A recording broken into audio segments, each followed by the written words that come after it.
Parliament ప్రత్యేక సమావేశాలపై MIM అధినేత అసదుద్దీన్ ఓవైసీ స్పందించారు. ప్రత్యేక సమావేశాలు ఎందుకు నిర్వహిస్తున్నారో దేశ ప్రజలకు తెలపాలన్నారు.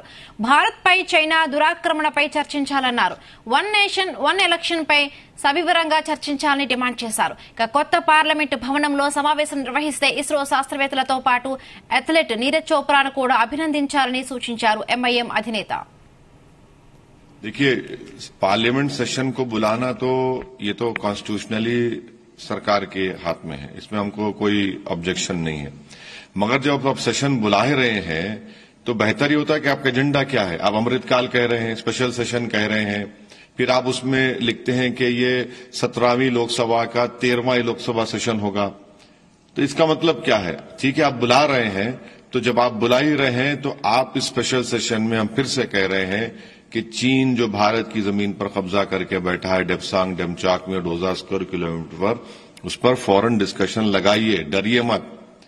और दूसरा, आप इसरो के साइंटिस्ट को बुलाकर अगर नई बिल्डिंग में करा रहे हैं तो उनको और नीरज चोपड़ा को सम्मान करिए, उनको ऑनर करिए।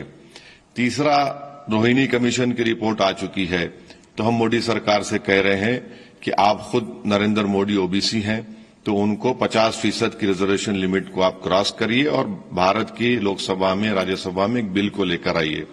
चौथा यह है कि आप फौरन देश को बता दीजिए कि विंटर सेशन के डेट्स क्या होंगे। ऐसा ना हो कि आप डायरेक्ट चले जाएं वोट ऑन अकाउंट में, क्योंकि आप तो सप्लीमेंट्री डिमांड्स पास कर चुके हैं।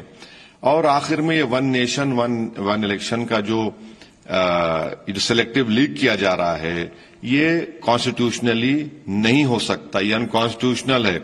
फेडरलिज्म भारत के संविधान के बेसिक स्ट्रक्चर का हिस्सा है। बीजेपी के पास राज्यसभा में मेजोरिटी नहीं है, कॉन्स्टिट्यूशनल अमेंडमेंट होगा, क्यों स्टेट्स तैयार होंगे? तो हम एजेंडा तो डिसाइड होगा जब स्पीकर साहब के पास मीटिंग होगी या मोदी